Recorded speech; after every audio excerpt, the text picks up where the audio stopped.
자, 여러분. 재무탐정 프로페서 먼입니다.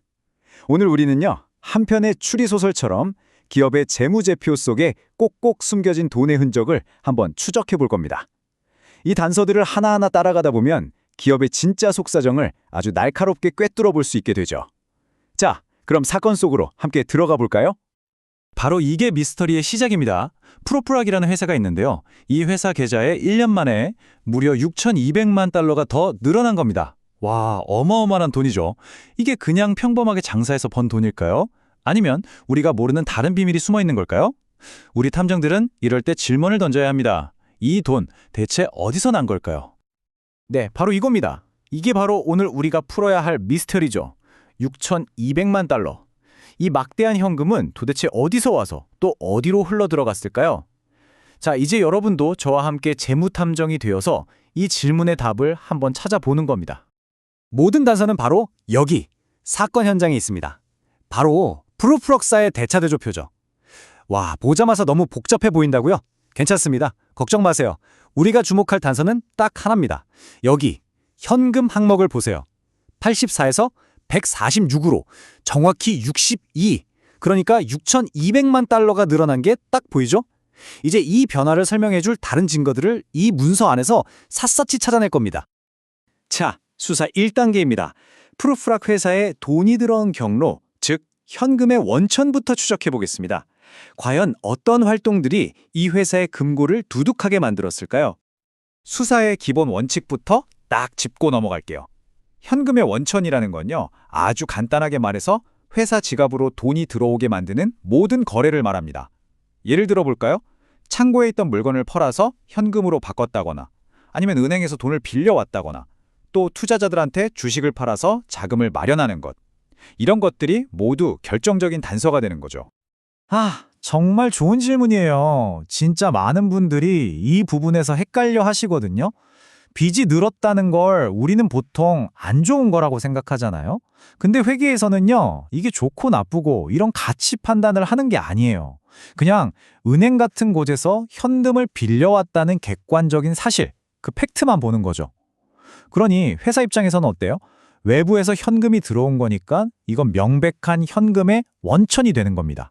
돈의 흐름 그 자체로만 봐야 해요. 자, 드디어 우리가 결정적인 증거들을 찾아냈습니다. 한번 보시죠. 첫 번째 증거, 매입 채무가 200만 달러 늘었어요. 이건 뭐냐면 외상으로 물건을 사왔다는 뜻이에요. 그러니까 당장 내 주머니에서 돈이 안 나갔으니 그만큼 현금을 아낀 셈이죠. 두 번째, 보통주가 50백만 달러 증가했네요. 이건 새로운 투자자들한테서 5천만 달러를 투자받았다는 아주 강력한 증거입니다. 그리고 가장 큰 단서가 여기 있네요. 이익잉여금이 무려 2억 9천만 달러나 늘었어요.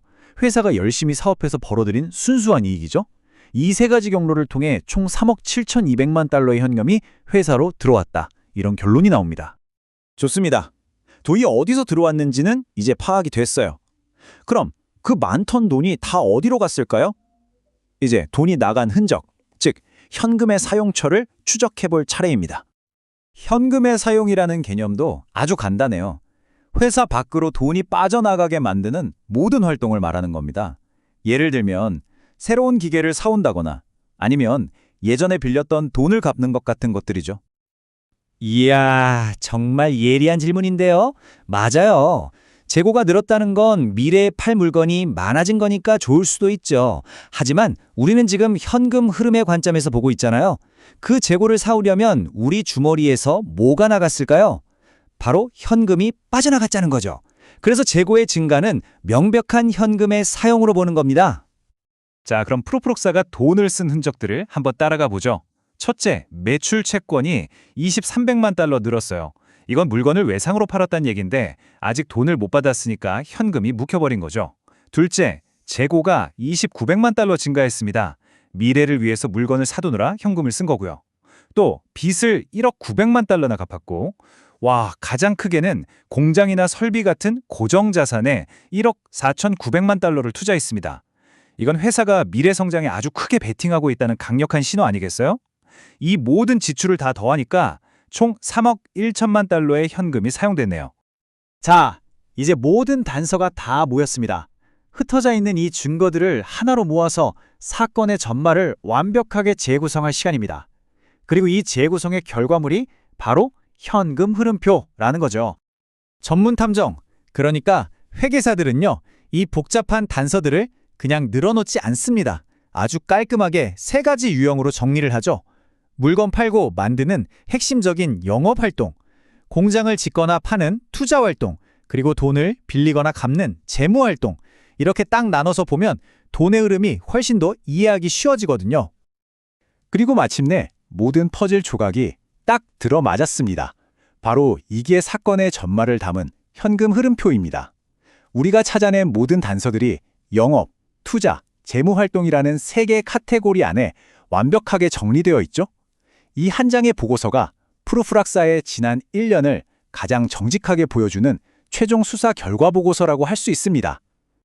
자, 그럼 최종 검증 한번 해볼까요? 우리가 찾아낸 총 현금 원천 3억 7,200만 달러에서 총 사용액 3억 1,000만 달러를 빼봅시다.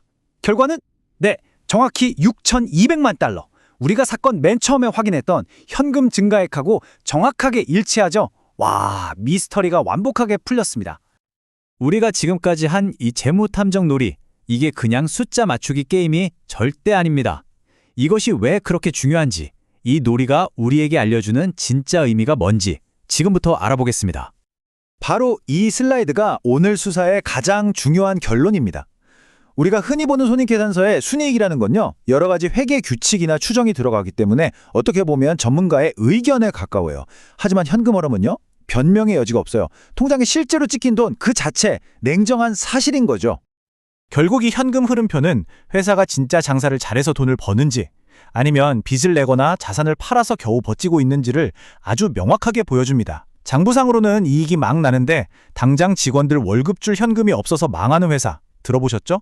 이른바 흑자도산의 위험 신호를 미리 감지할 수 있게 해주는 겁니다. 한마디로 기업의 생존 능력을 가장 직접적으로 보여주는 지표인 셈이죠.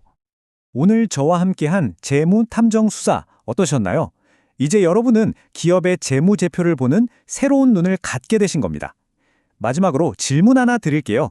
한 기업의 진짜 건강 상태를 판단해야 할 때 잘 꾸며진 순이익이라는 의견과 숨길 수 없는 현금 흐름이라는 팩트 중 여러분은 탐정으로서 어떤 증거를 더 신뢰하시겠습니까? 정답은 여러분의 통찰력에 달려 있습니다.